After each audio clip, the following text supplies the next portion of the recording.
Hi everyone! Ang lesson naman natin ngayon ay yung pagkakaiba ng introvert, extrovert, at ambivert. Alin ka sa mga ito?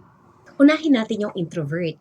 Introvert are the persons who are reserved, observant, nadadrain sila sa too much socializing, and mas gusto nila ng one-on-one na deep conversation.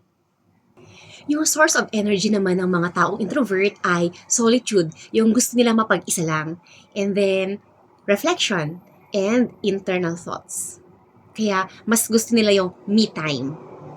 Yung mga taong extrovert naman, ito yung mga taong outgoing, expressive, makes friends easily, at gusto nila yung, na-enjoy nila yung sila yung center of attention. Yung source of energy naman ng mga taong extrovert ay yung socializing. Large groups, mas gusto nila sa mas malaking grupo ng mga tao and external stimulation.